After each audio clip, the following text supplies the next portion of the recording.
Hello दोस्तों, कैसे आप सब। आज पूरे जोश के साथ हमें मैथमेटिक्स पढ़नी है। ठीक है, तो पिछले जो मैथमेटिक्स का लेक्चर था उसमें हमने सीक्वेंस एंड सीरीज के बारे में पढ़ रहे थे। एपी के बारे में हमने पढ़ लिया था, अर्थमेटिक प्रोग्रेशन, समांतर श्रेणी।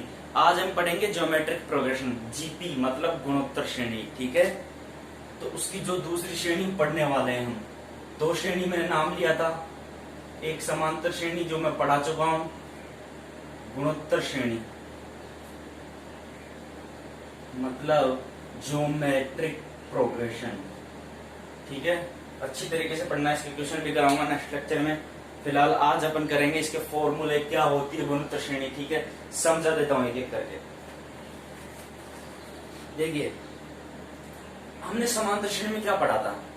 समांतर श्रेणी में क्या होता है, पदों के बीच में अंतर होता है कुछ ना कुछ। जैसे हम पद लेके चल रहे हैं, ये एपी की बात कर रहा हूं मैं, एपी की। उसमें क्या होता है, जैसे 2 है एक पद, दूसरा पद आ गया 4, 6, 8, तो पदों के बीच में अंतर है 2 का। यहाँ पर भी 2 का, यहाँ पर भी 2 का, तो इसका जो सार्व अंतर आता था, सार्व अंतर 2। तो इस प्रकार से हमने एपी की थी। तो कुछ इस प्रकार से इसमें जीपी है, लेकिन जीपी में क्या है कि कुछ चेंजेस हैं, मतलब कुछ चेंज है। ये जीपी एपी से बिल्कुल अलग है। तो देखिए, उसमें हमने पढ़ा था सार्व अंतर, इसमें पढ़ेंगे सार्व अनुपात। ठीक है, एपी में पढ़ा था A2 माइनस A1, इसमें पढ़ेंगे हम A2 अपॉन A1।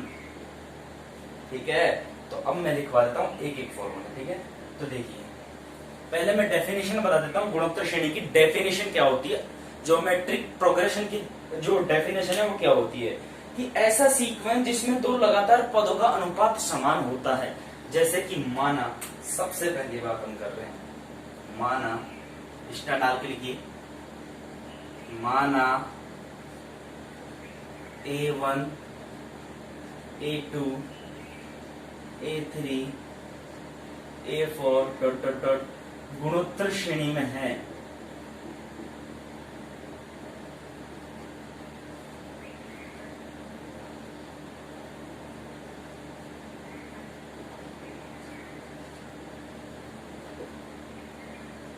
माना A1, A2, A3, A4 गुणोत्तर श्रेणी में है, तो इसका सार्व अंतर, सार्व अनुपात, सार्व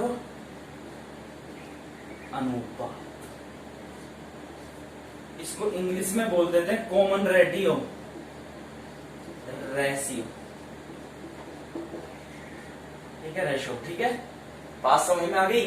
तो इसको कैसे निकालेंगे, तो उसमें A2 माइनस A1 करते थे, इसमें क्या करेंगे, A2 अपॉन A1 करेंगे। बस इतना सा करना है। ये गुणोत्तर श्रेणी है। गुणोत्तर श्रेणी का मतलब अनुपात के बारे में बात कर रहे हैं। उसमें क्या कर रहे थे, अंतर के बारे में बात कर रहे थे, अनुपात के बारे में। A2 अपॉन A1 कर दो, फिर अगला पद A3 अपॉन A2 कर दो, अगला पद A4 अपॉन A3 कर दो। ठीक है, ये क्या हो गया, इसका सार्व अनुपात हो गया, कॉमन रेशियो हो गया। ओके, बात समझ में आ गई।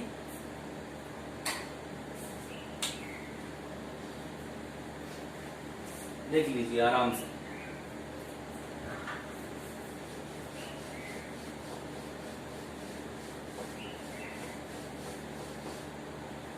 अब बात करेंगे हम nवें पद की। ठीक है, तो जैसे समांतर श्रेणी में हमने पढ़ा था A1, A2, A3, A4 dot dot dot AN तक, तो AN का सूत्र पढ़ा था A plus N minus 1 into D, कुछ ऐसे पढ़ा था।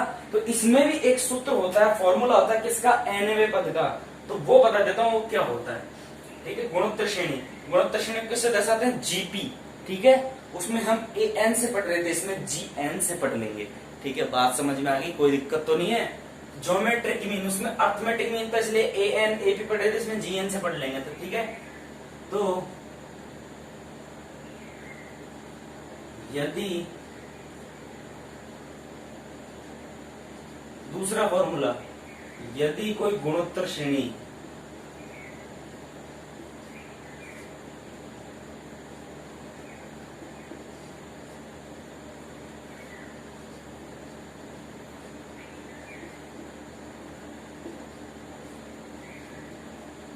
इस प्रकार है, कैसे,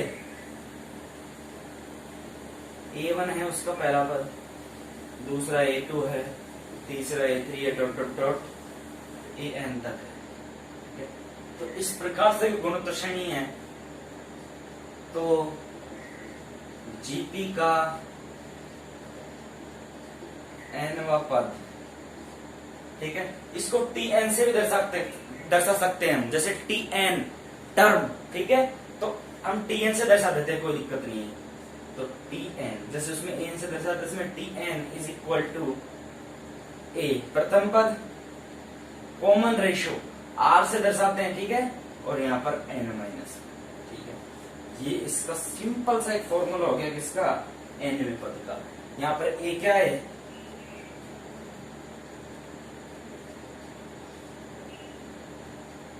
प्रथम पद है, और R क्या है, सार्व अनुपात है।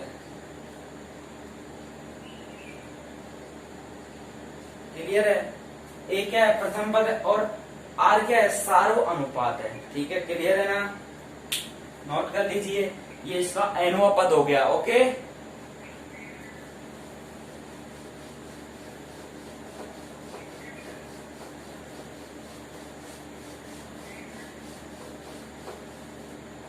ठीक है, चलिए आगे चलते हैं।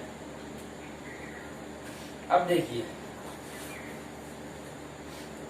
किसी जीपी का प्रथम पद ए हो, कॉमन रेशो आर हो, तो एन में पदों का योग, ठीक है, उसमें एन पदों का योग पड़ा था S N is equal to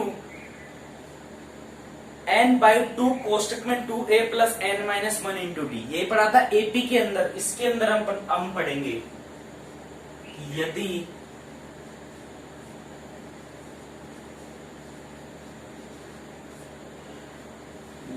किसी जीपी का, अब मैं ज्योमेट्रिक प्रोग्रेशन को मतलब गुणोत्तर श्रेणी को जीपी ही लिखूंगा, ठीक है। यदि किसी जीपी का प्रथम पद ए हो तथा सार्व अनुपात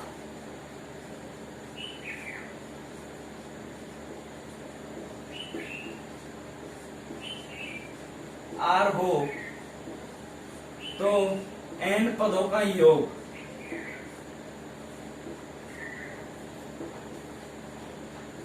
एन पदों का योग, ठीक है, क्या होता है देखिए, इसको भी हम एस से दर्शा देते हैं, ठीक है। तो क्या होता है देखिए, इसमें दो फॉर्मूले थे, दो कंडीशन बनती है। पहली कंडीशन तो ये होती है A R N minus 1 R minus, यदि आर ग्रेटर देन हो इससे एक से, मतलब यदि आर जो है अपना कॉमन रेशियो जो है वो यदि एक से बड़ा है तो फॉर्मूला हम ये लगाएंगे, और यदि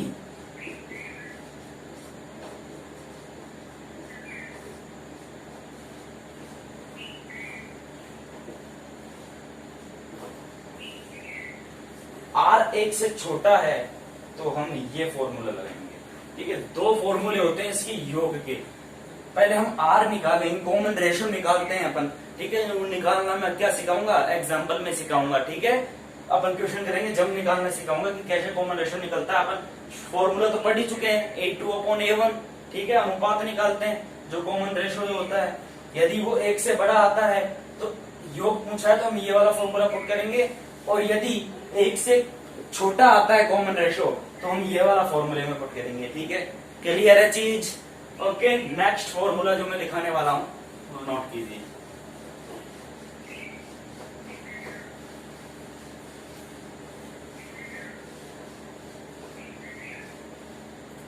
ठीक है। जो नेक्स्ट फॉर्मूला,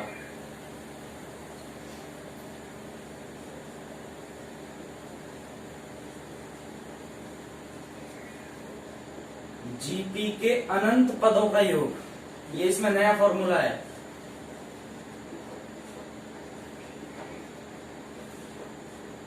जीपी के अनंत पदों का योग, ठीक है। तो देखिए, यदि जीपी में अनंत पद हो, A1 A2 A2, मतलब कोई लास्ट पद, अंतिम पद कोई दिया हुआ नहीं हो, तो क्या करेंगे, उसका जो योग है वो क्या होगा, उसका योग होगा A/1 माइनस आर, इतना सा होगा बस, केवल A/1 माइनस आर, जहां पर A क्या है, प्रथम पद है, आर क्या है, कॉमन रेशियो, सार्व अनुपात है, ठीक है, क्लियर है ना ये बात। और जहां पर आर हमेशा कैसा होगा, एक से छोटा होगा, मतलब धनात्मक होगा, और एक से छोटा होगा। इस मोड का मतलब होता है धनात्मक, ऋणात्मक वाली इसके अंदर धनात्मक हो जाती है। ओके,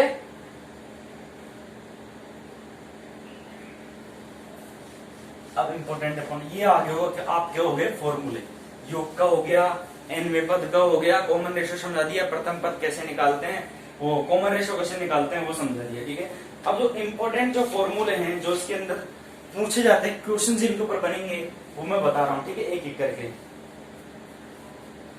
देखिए। इंपॉर्टेंट बात मैं लिखवा देता हूं,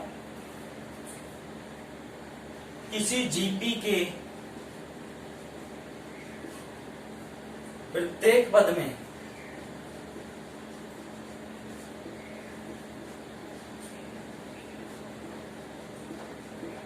किसी जीपी के प्रत्येक पद में समान संख्या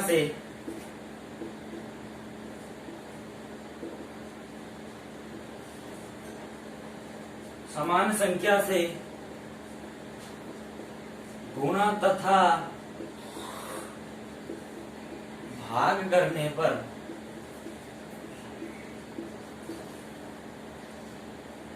प्राप्त सीक्वेंस, प्राप्त अनुक्रम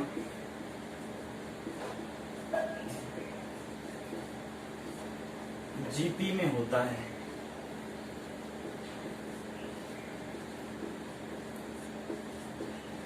मतलब हमने कोई गुणोत्तर श्रेणी ले ली, जैसे ए। गुणोत्तर श्रेणी की सबसे पहले तो ये बताइए कि पद क्या होते हैं। हम उसमें क्या निकालते थे, जो समांतर श्रेणी जो होती है उसके अंदर हम क्या निकालते थे, ए। जो दूसरा पद होता था ए प्लस डी, उसमें जोड़ देते थे। क्या जोड़ देते थे, जो उसका सार अंतर होता था वो जोड़ देते थे, ए प्लस डी, ए प्लस टू डी, ए प्लस थ्री डी। इसमें क्या होगा, इसमें गुणा कर देंगे कॉमन रेशियो। जैसे प्रथम पद ए है तो द्वितीय पद क्या हो जाएगा, ए आर हो जाएगा। तृतीय पद ए आर स्क्वायर हो जाएगा। चतुर्थ पद ए आर क्यूब हो जाएगा। अब इसको निकालने से कहा वही A R N minus one. पहले प्रथम पद के लिए एन का मान 1 रखेंगे तो ए आर की घात 0, आर की घात 0 मतलब 1, मतलब प्रथम पद क्या आ जाएगा ए। 2 रखेंगे तो 2 माइनस 1 ए आर। ठीक है, तो उससे निकल जाएगा। ये क्या होता है प्रथम पद। देखिए इसको किसी भी संख्या से गुणा करने पर, बी से गुणा कर दीजिए जैसे,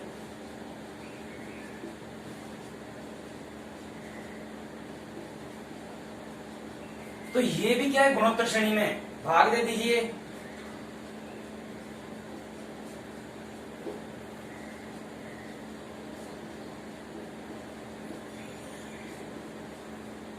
ये भाग दे दिए। ठीक है, तो ये भी गुणोत्तर श्रेणी में।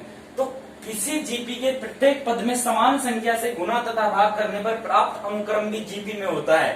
मतलब किसी भी संख्या से गुणा कर सकते हैं, किसी भी संख्या से भाग कर सकते हैं, लेकिन प्रत्येक पद में किया गया हो तो वो भी अनुक्रम क्या होगा, जीपी में ही होगा। ठीक है, इंपॉर्टेंट है ये, इससे जुड़े हुए क्वेश्चन पूछे जाते हैं कई बार। ठीक है,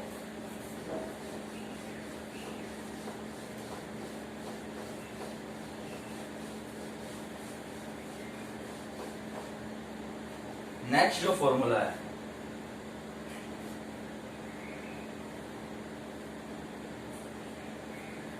जीपी के 3 लगातार पद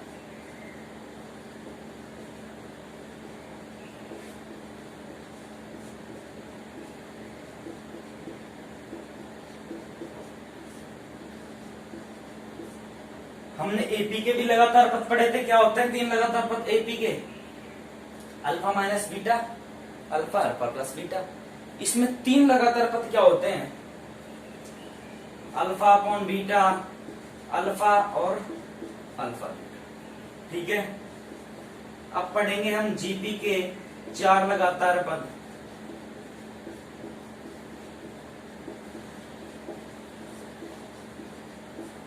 जीपी के 4 लगातार पद क्या होते हैं। ठीक है,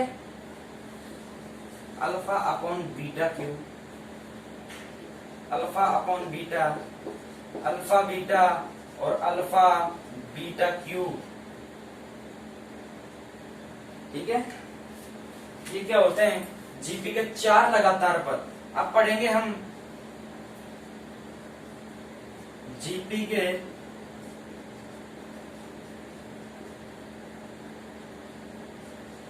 5 लगातार पद क्या होते हैं, ठीक है।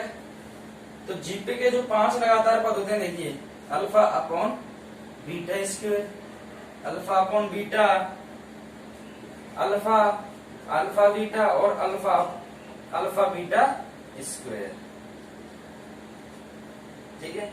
ये क्या होते हैं, जीपी के पद होते हैं। 3 लगातार पदों की बात की जाए तो alpha upon beta, alpha alpha beta. 4 लगातार पदों की बात की जाए तो alpha upon beta cube, alpha alpha upon beta, alpha beta, alpha beta cube. 5 लगातार पदों की बात की जाए, alpha upon beta square, alpha upon beta, alpha alpha beta और अल्फा बीटा स्क्वायर, ठीक है। तो ये बात होगी अपनी लगातार पदों की, नोट कर सकते हैं आप।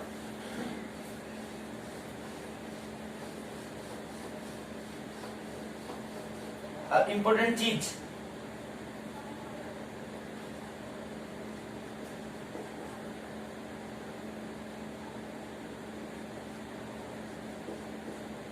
ए एवं बी का गुणोत्तर माध्य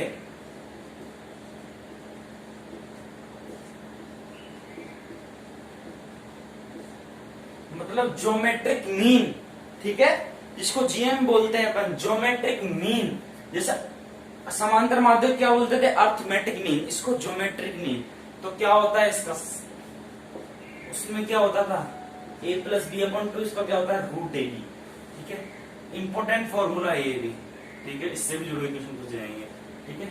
जो लास्ट फॉर्मूला कराने वाला हूं वो नोट कर लीजिए।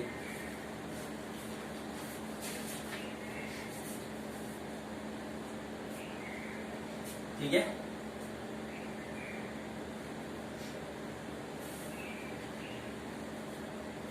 देखिए लिखवा देता हूं, जो है लाइन है कि 2 जीपी, 2 गुणोत्तर श्रेणी है कि संगत पदों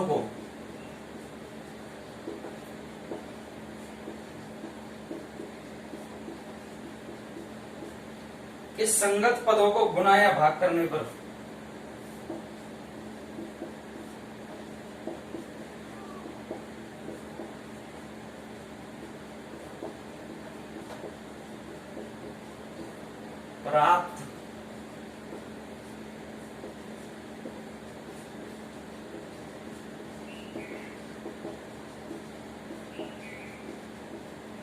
प्राप्त अनुक्रम भी जीपी में होगा, ठीक है। 2 जीपी के संगत पदों को गुणा या भाग करने पर प्राप्त अनुक्रम भी जीपी में होगा। बात क्लियर है क्या, ठीक है। मतलब कैसे होगा, देखिए जैसे ये A1 है, ये A1 R1 स्क्वायर है, A1 R1 है, ठीक है, और ये A1 R1 स्क्वायर है, ये होगी प्रथम गुणोत्तर श्रेणी, ठीक है, ठीक है। दूसरी क्या है, ये A2 है, A2 R2 है और A2 R2 स्क्वायर। इसमें संगत पदों को मतलब A1 A2 को, A1 R1 और A2 R2 को, A1 R1 स्क्वायर और A2 R2 स्क्वायर को, इसको किसी भी संख्या से गुणा तथा भाग करने पर प्राप्त अनुक्रम भी क्या होगा, जीपी में होगा। तो ये इस पे जुड़े क्वेश्चन बहुत कम पूछे जाते हैं, मतलब बहुत ही ज्यादा कम, ठीक है। समझने लायक चीज है बस, और कुछ नहीं है ना। तो ये होगी आपकी ज्योमेट्रिक प्रोग्रेशन, ठीक है। इससे जुड़े हुए क्वेश्चन बाकी हैं। हम वीडियो को बार बार रिपीट करके आप पढ़ लीजिए बढ़िया तरीके से, अच्छी तरीके से। सारे फॉर्मूले लिखवाए मैंने, जैसे अर्थमेटिक प्रोग्रेशन के लिखवाए थे वैसे गुणोत्तर श्रेणी के भी लिखवाए, ज्योमेट्रिक प्रोग्रेशन के भी लिखवाए, ठीक है। नेक्स्ट लेक्चर में मैं क्वेश्चन लेके आऊंगा इससे जुड़े हुए, ठीक है। जो क्वेश्चन ऐसे पूछे जाते हैं वैसे के वैसे मैं मॉडल पेपर से छांट के लेके आऊंगा। लुसेंट की बुक से मैं छांटता हूँ, बता देता हूँ पहले आपको, वहां से आप इसके आंसर देख सकते हैं, उसको सॉल्व कर सकते हैं। लुसेंट और अरिहंत दोनों बुकों से मैं लेके आता हूँ आपके लिए क्वेश्चन। तो अगले लेक्चर में, नेक्स्ट लेक्चर में मैं आपको बताऊंगा कि कैसे क्वेश्चन पूछाते हैं ज्योमेट्रिक प्रोग्रेशन से, ठीक है। तो अगले लेक्चर में, नेक्स्ट लेक्चर में आपकी सीक्वेंस एंड सीरीज क्लोज हो जाएगी, मतलब खत्म हो जाएगी। आपका जो सीक्वेंस एंड सीरीज का जो सिलेबस है, जो टॉपिक है अलजेब्रा के अंदर, वो खत्म हो जाएगा। ओके, तो अच्छी तरह मेहनत करिए, बस लगे रहिए।